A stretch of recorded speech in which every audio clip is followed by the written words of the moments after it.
Hey everyone, it's Joe here from Living to Learn.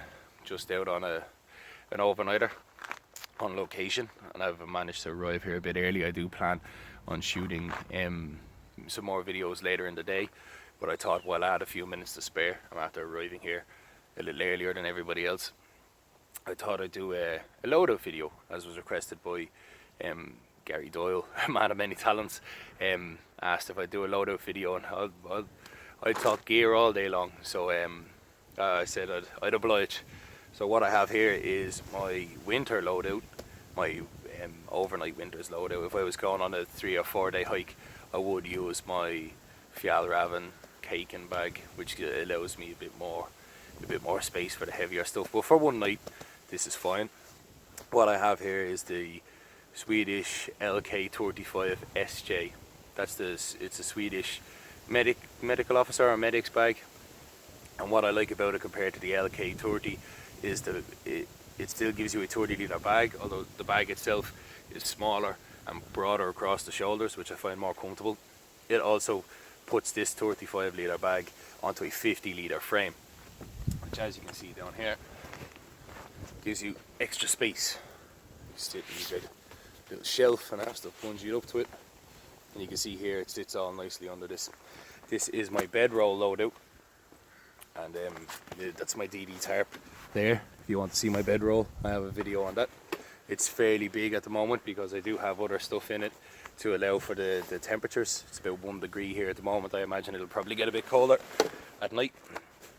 On the back here you can see these packs are actually fairly well designed, like most of the Swedish military kit. You have adjustments on your straps, so you can go from this way to that way, and you can hire them up and lower them down. You don't get much axle adjustment to hire them off your back or lower them off your back to adjust to your center of gravity, but that's fine. These aren't a 20 pound or 25 pound carrying type of bag. Down the bottom here you can see it has a fairly well padded waist belt. All this is completely removable. Some people tend to swap these out with Alice straps and swap the waist belts out. The Irish Army waist belts and stuff like that are fairly good, fairly well padded, fairly robust.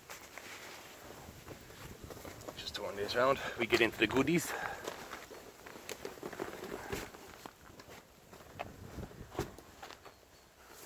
So, again, these are made by Haglifs. The quality is second to none. I've had this bag everywhere and it's still bulletproof.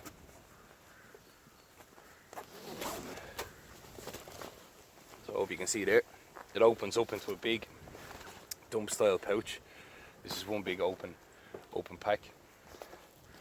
Straight off the top, I have my first aid kit, and I have it clearly marked. I learned this lesson the hard way when I was on a camp, and I managed to mangle my hand up pretty bad with a bow saw, and although it fixed itself up right and the guys put me back together, we had a problem when I said to the guys to get my first aid kit out of my bag, because I'm a haemophiliac, so I have stuff with me there to help stop bleeding and all, and I used to have it just in a generic camera case, and in amongst a case in a bag of cases. It was like looking for a needle in a stack of needles.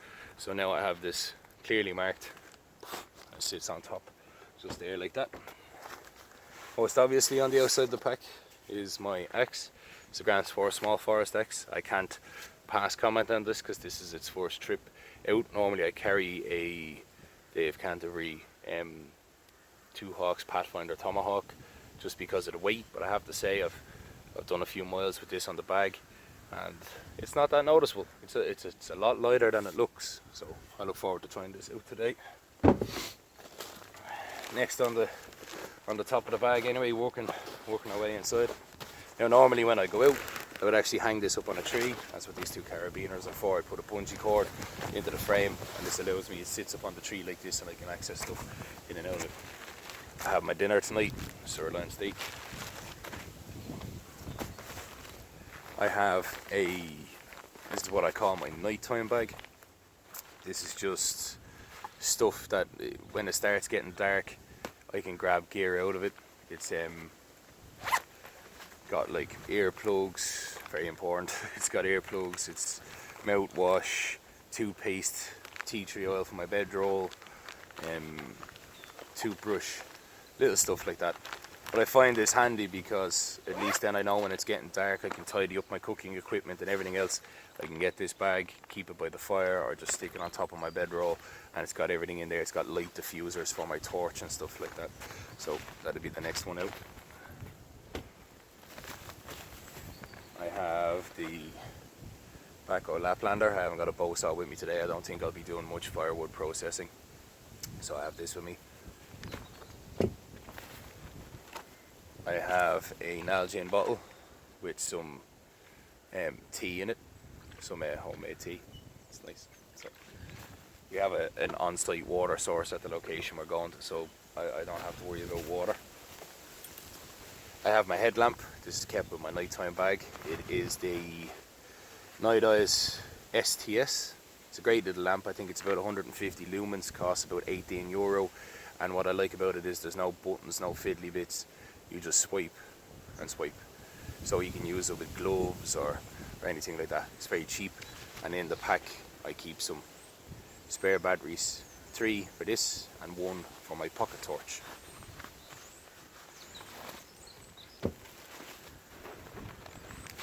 I have some coffee. I'm a big coffee guy. These are the pre-mixed ones that include sugar, but these are always, I have these scattered in every bag. It's always nice just to find. They are probably going to make a cup of coffee after this video is finished. I have a bag of pre-made tinder. It's light, and this is all just kind of spare stuff that I didn't want to throw out, like packing for knives and stuff that I ship across or stuff that is shipped to me. So I keep these here handy just so I can take it out. It's got pre-made bird's nest, if you will. Again, this is a kind of a lazy camp. I'm not bush ninja in on it this time, but that's there. I have some pine sap, which I'm hoping to process down or gather some more while I'm out and about. I always carry this tin on me because I like to process it if I have enough.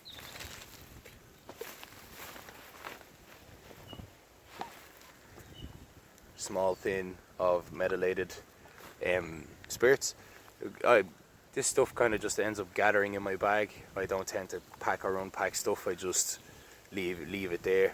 But this would be what I'd carry on say like an overnighter into uncharted territory if it rains and I just want to get a fire going quick, or sometimes the wood is being a bit stubborn. It's enough to keep me going. 30-foot of paracord. 10-foot of jute. Again, fire. It's always nice to have options. I'm also down here doing a kind of a small interview, if you will, so I want to have options in case I'm asked to demonstrate some skills and stuff like that, so there's extra with me. I have my plate, my baby plate from IKEA, set at 3 for €1. It's fantastic. I have a coffee filter for my pine sap, for filtering out debris and stuff, because I pick it off trees, and that's so it does have branches and stuff still in it.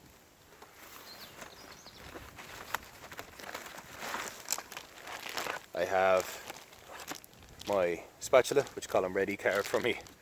I have a little fire grill, a chopping board all wrapped up in a plastic bag, just to keep it clean from the fire.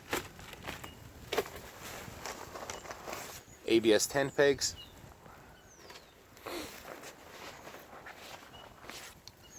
Oop. 2 chunks of fat wood. I want to try and make brimstone matches today if I have time, so I just brought them along with me.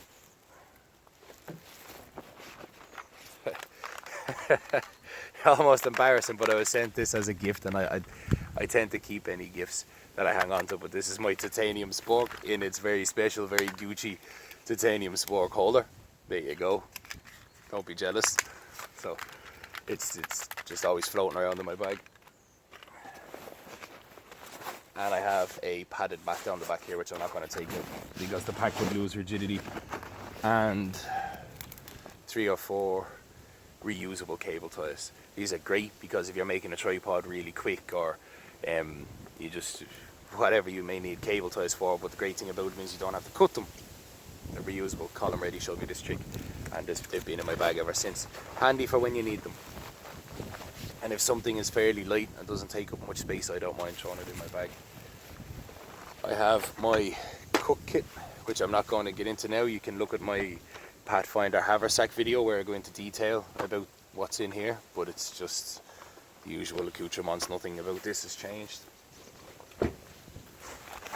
I have some lunch, some tuna, and my favourite drink of all time, the cocoa beverage powder from the American MREs. Stuff is fantastic.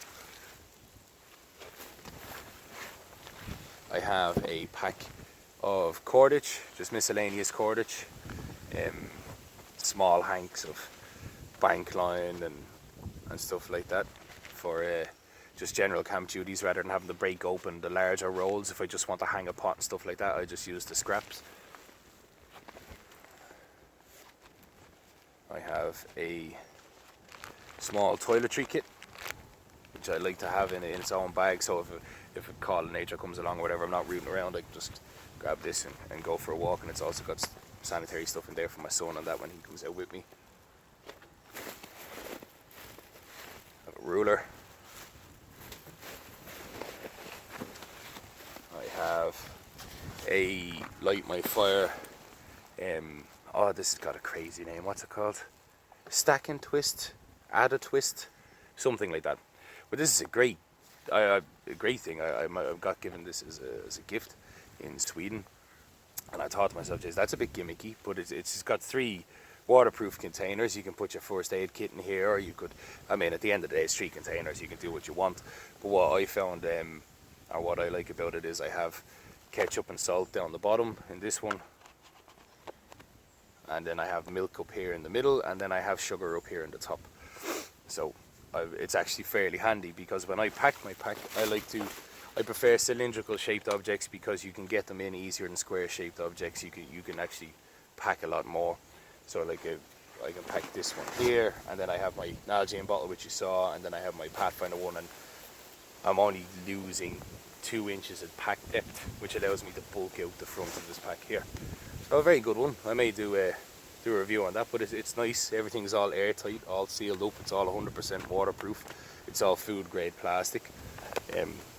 So I like it. I have to say, I didn't think I would, but nice, very, very nice. Then in the front here, I just have a doggy bag for a trick I'll show you at the end of the video. I have my UST foil blanket, and then I have my Everest sleep mat. The reason why I brought this one is because of the bulky winter loadout. I didn't have space for the thermarest unless I stuck it on top, so this one is very, very thin. It's almost paper-like, and it comes with its own built-in foot pump. So I just roll it out on the ground, and you just give it a couple of stamps and she's up. It's a very good one. But what I like about it is it packs down and is a bit more malleable than my thermarest. And the reason why I have this small doggy bag, bar the fact that it's always nice to have doggy bags, is I use it for when I eat. This is a food grade doggy bag that my wife uses and stuff like that in the house. But what I do is, especially if I'm having lunch that needs a plate, like you've seen there, the tuna ones, now I can't eat them straight out of the bag, that's no problem, or if I'm having soup. So what I do is, if we're having soup, just to kind of save up on washing up, I will put my plate into the doggy bag, like so. Up, chow time, munch, munch, munch, munch, munch. Take my bag out, which is clean. My plate, which is completely clean. I'll turn the bag inside out, and then I'll use that as my rubbish bag for the day. No washing up, bag for rubbish. Everybody's a winner. That was a trick shown to me by Kieran Hartnett, the guy who I work with. It's actually served me fairly well ever since. But there you go, guys and girls, and Gary. That's my loadout. Just a quick overrun of it. If you'd like me to talk more in depth about anything specific in there, you're more than welcome to drop me a PM on the Living to Learn community. I'll be hopefully shooting a few more vids today, but I'm always hanging around there. If anybody ever wants to drop me a message or start a new thread, feel free. I hope you enjoy your weekend. I hate this. It's always so hard to end these videos. I never know what to say. But hell, have a good weekend and take care.